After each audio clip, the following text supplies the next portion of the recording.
bien, il y a que... On aimerait avoir des nouvelles de votre ouvrage. C'est ça. C'est que M. le curé et M. Lavoie sont inquiets au sujet du portrait de la bonne Sainte-Anne. C'est ça. Oui. Mes paroissiens commencent à s'inquiéter, voyez-vous. C'est au mois de mai. À la fin du mois de mai. Si vous voulez, si vous voulez. Mais ça commence à faire un sacré bout de temps.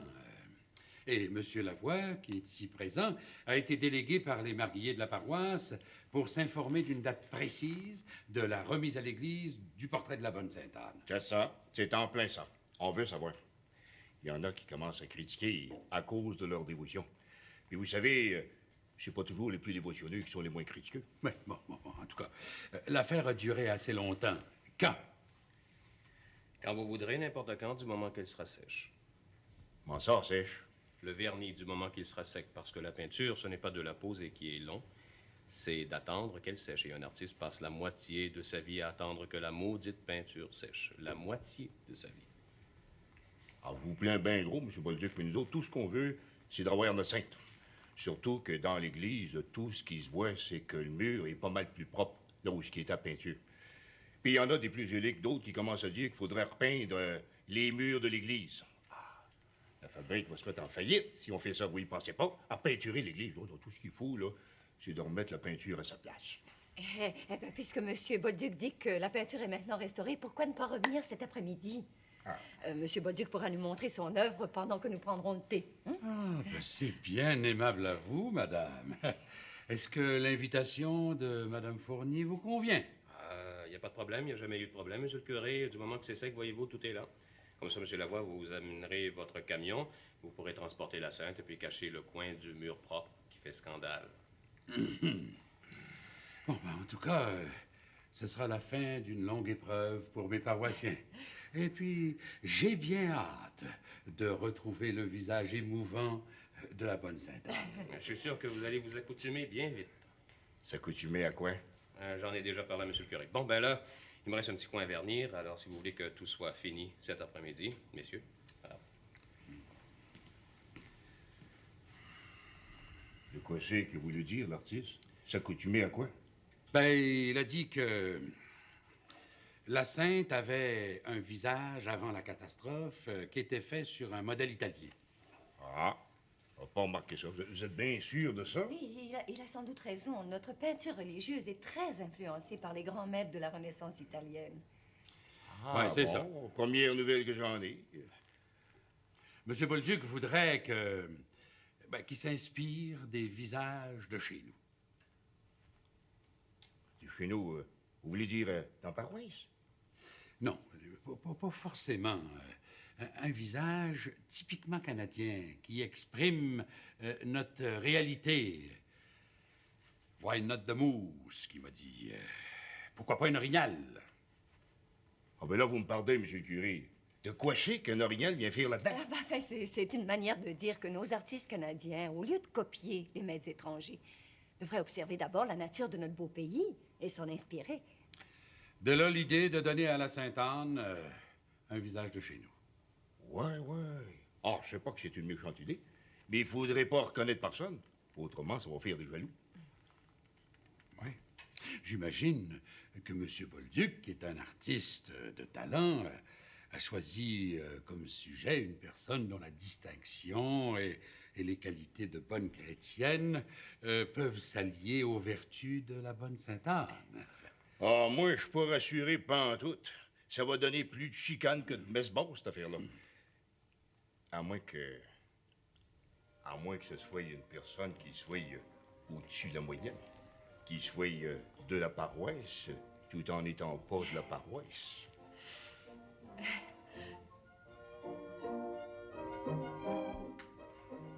Comme ça, Raoul commence à se remettre de la mort de son père. Ah, pour dire vrai, je le sais pas, hein. Il a beau être mon meilleur ami, Raoul, j'avoue que je comprends pas. C'est difficile de savoir ce qu'il pense vraiment au fond de lui-même. Mais le fait qu'il soit allé à Montréal rencontrer Sanderson, c'est bon signe, non? Ah, c'est surtout signe qu'il a compris le message. Avec le testament que le vieux Savary a laissé, il n'y avait pas deux choses à comprendre. Travaille, mon petit gars. Tu dis que le bonhomme l'a pas ménagé. Il a tout laissé au bébé. Avec seulement une rente de 6 000 $ pour Raoul. Puis en plus, là, je trouve que le bonhomme est allé un peu fort. Il a laissé une rente de 2 000 $ à Juliette. Raoul n'a rien dit là-dessus, mais je suis sûr qu'au fond, il le prend pas. 2000 piastres. C'est pas une fortune. Non, mais goddamn, 2000 piastres, ça donne assez d'indépendance à une femme mariée pour qu'elle puisse achaler son mari en maudit, par exemple. Puis elle, la petite Juliette, je la truste pas. Ah, voyons, Ben. Si elle a un défaut pour notre monde, c'est qu'elle est trop franche, trop spontanée. C'est sûrement pas une arriviste. Quand en 6 semaines, une fille est capable de passer de servante à maîtresse de maison, moi, tu me feras pas dire qu'elle est naïve, puis innocente comme l'agneau qui vient de naître. No, sir, not me. Bon, n'en parlons plus. Je sens que je te ferai pas changer d'idée, hein. Comme ça, Raoul va accepter la proposition de Sanderson. Ah, je l'espère pour moi, parce que ça me ferait le partner idéal pour la buanderie à Québec. Puis toi, aimes-tu ça ici, hein? Les péchés des habitants, ça doit être dole pas mal. Ah, tu seras surpris, mon Ben. Là-dessus, ils ont pas moins d'imagination que les gens de la ville. Mais mon temps achève. L'évêque me rappelle à Québec. On prévoit un grand congrès des unions catholiques l'an prochain. Je vais travailler à son organisation. Ça devrait avoir lieu à Hall, je pense. Ah, ben, je te souhaite bonne chance, mon cher cousin, mais si t'es pour t'occuper d'union, prends ma parole, on va se voir le moins souvent possible. Bon, ben, il faut que j'aille ramasser le char au garage Larouelle. Puis Antoinette, que j'ai laissé là pour qu'elle voie son frère, Lionel.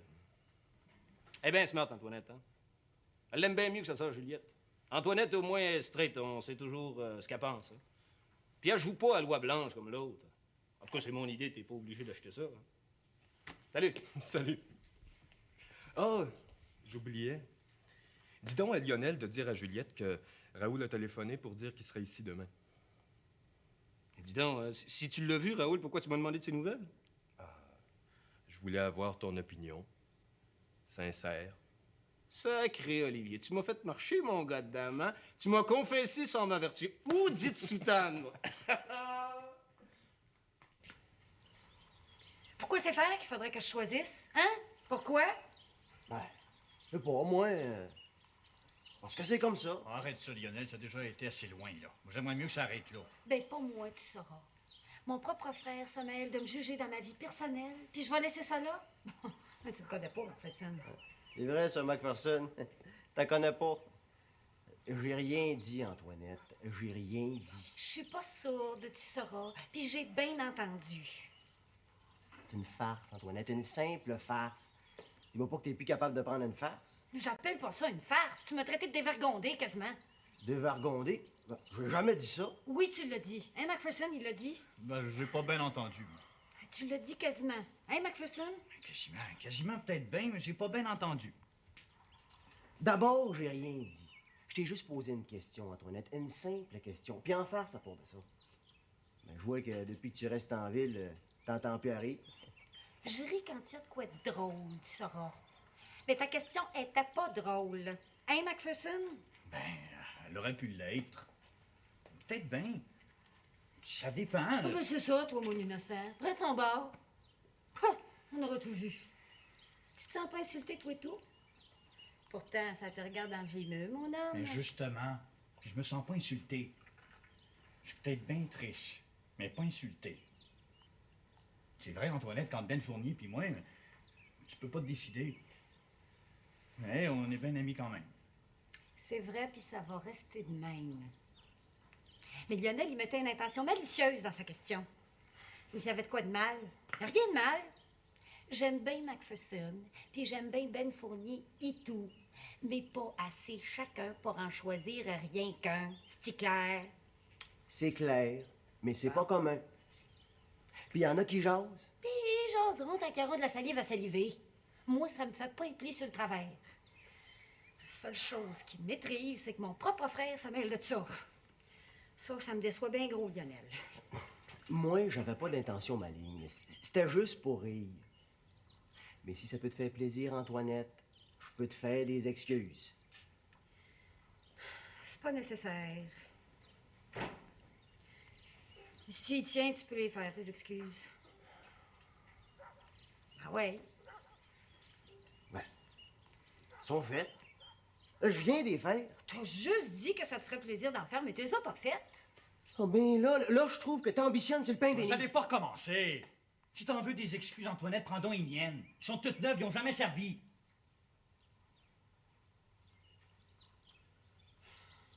Bon.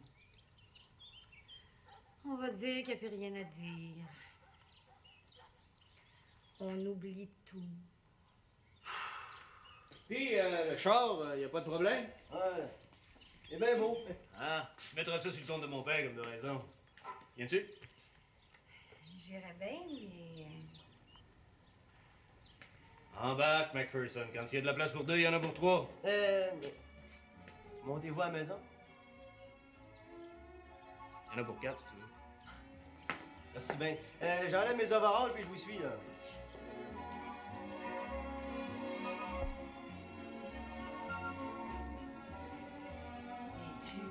Es-tu tout seul, ma belle-fille? La mère est au jardin. Voulez-vous que je l'appelle? Mais pourquoi faire? On est bien comme ça, toi et moi. Ah oui. Je suis toujours bien avec vous, ma mère Bouchard. Toujours. Ah, moi et tout, cher.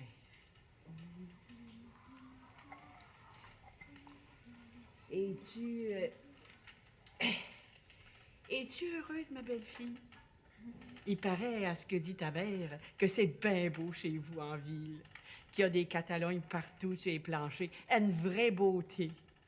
C'est des tapis qu'on appelle ça, mémé. Ça vient de bien loin. Des pays bien anciens, bien plus anciens que le Canada. La Perse, la Turquie. Ben, il paraît que c'est proche de la Terre Sainte, dans ce bout-là. Nos Catalognes, ça vient de moins loin, cher. Des guenilles puis des vieilles arbres. Mais c'est beau. C'est beau, là, quand c'est bien fait. Et puis que tu fais bien attention à choisir tes couleurs. C'est beau. Mais je suppose que chez vous, c'est plus beau. Hein, cher? Ah.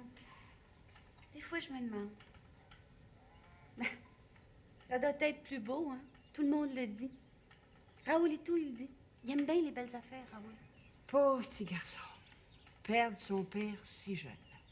C'est une bien dure épreuve. Ça aurait fait bien plus de sens si le bon Dieu m'avait appelé, moi. J'ai 92 passés. Mais il faut croire que c'était pas dans son idée. Il est difficile à comprendre, des fois, le bon Dieu. Et je dis pas ça pour critiquer, cher, mais des fois, là, j'arrive pas à comprendre son idée. Pensez à rien qu'une chose, mémé. Moi, je vous aime. Puis je veux que vous viviez jusqu'à 100 ans. Puis plus même, comme Mathusalem. Parce que Jeanne d'Arc, la petite, là, ben, je veux qu'elle vous connaisse bien. Puis pour ça, il faut y laisser le temps de grandir, hein? Voyez-vous?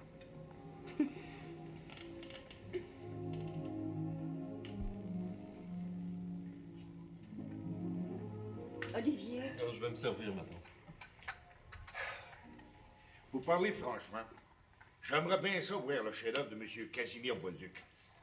De quoi c'est qu'il fait? Un peu de patience, monsieur Lavoie. L'artiste va descendre bientôt. Seulement, faut l'attendre. On ne peut pas dévoiler son tableau sans sa présence. C'est comme un vernissage. Moi-même, je suis très impatiente, comprenez. Ah, je crois qu'on ne perd rien pour attendre, comme on dit. La vertu dans la patience, Joseph Arthur. Et si l'on songe au modèle que l'artiste a choisi, on peut s'attendre à un grand ravissement. Arrêtez, monsieur le curé, vous allez me faire rougir. Comment ça, ma tante? Le modèle, c'est vous? C'est votre visage qui a inspiré le peintre Bolduc pour représenter la bonne Sainte-Anne, la mère de la Sainte Vierge. Et la patronne principale de la province de Québec. Et c'est bien ça. Le peintre Bolduc est de ceux qui croient que les peintres canadiens devraient chercher leur inspiration dans leur entourage. Il n'est pas tout seul à penser comme ça. Je me suis renseigné.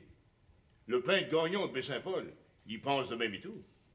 Enfin, Olivier, je crois que c'est moi, parce que depuis son arrivée ici, M. Bolduc a fait de nombreux portraits de moi au crayon, et même à l'huile. Ah, je ne vois vraiment pas qui d'autre pourrait... Moi non plus. Autrement, ça va faire des jaloux. Excusez-moi, j'avais perdu un bouton de manchette. Je ne me souvenais plus que je m'étais servi d'un bouton de manchette pour boucher un tube de peinture, alors le temps de le nettoyer. On commence à s'impatienter depuis le temps qu'on attend pour ouvrir votre chef-d'œuvre. Bon, je dois quand même offrir une tasse de thé, hein, Monsieur Bolduc. Non, merci, madame. Si c'est pour moi, non, merci. Bon, alors, si vous êtes prêts, je suis prêt. Bon dommage. Ah, enfin! Je tiens à vous rappeler simplement que le rôle d'une œuvre d'art est de bouleverser un peu les conventions. Nous apprécierons, Monsieur Bolduc, nous apprécierons.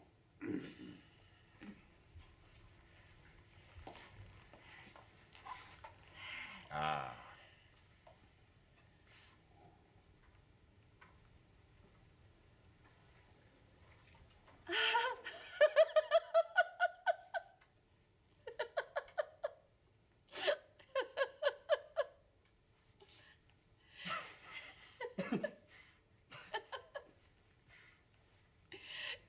Mathilde, ça se peut pas que ça soit le thé.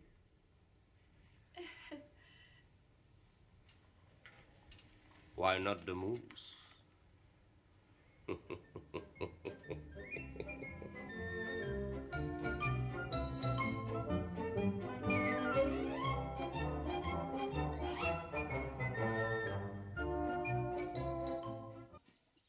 fini, mon homme?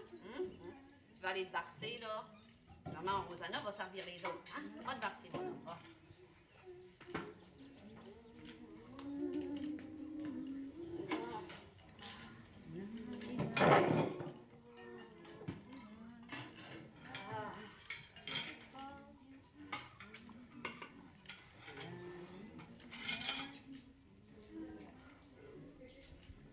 Ah!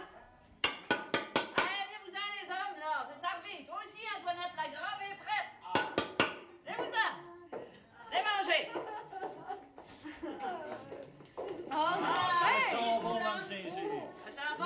Ah, bon. Macpherson. Joseph Arthur? Ben? Pousse-là, là. Va. Raoul? Oui. Viens, Ben. Excusez-moi. Lionel, Oui. c'est là. Ah, viens, ma fille. Oui, excusez. Bon, Lionel, tu peux dire des grâces, là. On va être prêt à manger. Au nom du Père, du Fils et du Saint-Esprit. Ainsi soit-il. Antoine? Antoine, es-tu là? Si t'es là, écoute-moi, mon homme. Ça fait longtemps qu'il n'y a pas du monde de même autour de la table.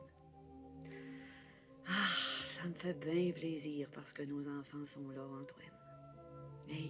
Mais ça me fait peur et tout. Hey, regarde notre fille, Antoinette. Il y en a qui disent qu'elle me ressemble. On sait peut-être vrai. Mais ça saute pas toujours aux yeux. C'est vrai qu'elle est bien indépendante, mais pour la terre, elle est différente. Elle dit qu'elle haït ça. Je sais pas de qui elle tient ça. Mais pas de moi, en tout cas. Ce serait-il de toi, Antoine? Et pour l'amour, elle est comme les nuages au mois d'août. Elle file à toute épouvante. On dirait qu'elle peut pas choisir. Macpherson, il est fou d'elle. Il ferait n'importe quoi pour y faire plaisir à Antoinette. Il y passe tous ses caprices. Puis elle ambitionne en faisant les yeux doux au garçon du notaire Fournier. C'est un monsieur Ben, mais j'y donnerais pas le bon Dieu sans confession. Je me demande si Antoinette fait pas ça par jalousie pour sa sœur qui a fait un si beau mariage. Pauvre petite fille. Il s'en est fallu de peu pour qu'elle devienne une fille perdue au lieu d'une dame de Québec. Mais c'est à Cyril, le père de Raoul, que la petite doit de pas être née chez les Sœurs de la Miséricorde. Mais là, tu dois le connaître, le père de Raoul, vu qu'il est rendu de l'autre bord comme toi, Antoine. Vous avez de quoi piquer une jase, Cyril pis toi, à propos de ce que Joseph Arthur m'a raconté, hein? Que Casimir Bolduc m'a quasiment canonisé en faisant que la bonne Sainte-Anne me ressemble. En y regardant bien, comme de raison. Et tu comprends ça, Antoine? Hein, tu comprends ça, c'est Joseph Arthur puis moi. On va cueillir les framboises, aura le petit bois. Oh, l'ennui me pogne des fois. Hey, en attendant d'être avec toi, Antoine. Ah, puis il y a notre garçon. Je le vois quasiment plus depuis qu'il travaille au village. Je sais même pas s'il y a une blonde et s'il pense à se marier. Oh, c'est bien inquiétant, un garçon pour une mère qui est veuve. Mais c'est un bon fils. Oui. Puis le ticoun. Oui, ticoun. Lui, il nous a fait la surprise d'hériter. Ah, il paraît que ça fait bien jaser dans la paroisse, même si personne n'en a parlé officiellement. Moi-même, j'ai voulu savoir pourquoi. Pourquoi? Mais j'ai rien su. Ça fait que j'ai décidé de plus jongler à ça. C'est ma mère qui m'a fait comprendre ça. Ben, comme de raison, elle a connu des affaires bien plus loin que toi et moi, Antoine. Ça fait que je l'écoute, tu sais, des fois. Quand je peux pas me faire une idée, là, par moi-même. Puis, la ferme, Antoine, j'en prends soin autant que je peux, tu sais. Je sais que de l'autre bord, vous en prenez soin aussi. Puis vous faites ce que c'est que vous avez à faire. Hein, parce que l'hiver arrive à temps, puis l'été et tout, puis la pluie quand il faut, puis le soleil manquablement. Bien que, pour dire franchement, de ce côté-là, il pourrait y avoir de l'amélioration, hein? Un petit brin. Et tâche de leur en parler, Antoine. Ainsi soit-il. Ah, asseyez-vous tout le monde, vous savez. Ouais, bon. Ça va-tu, maman? Ah, c'est moi, les. Non, non.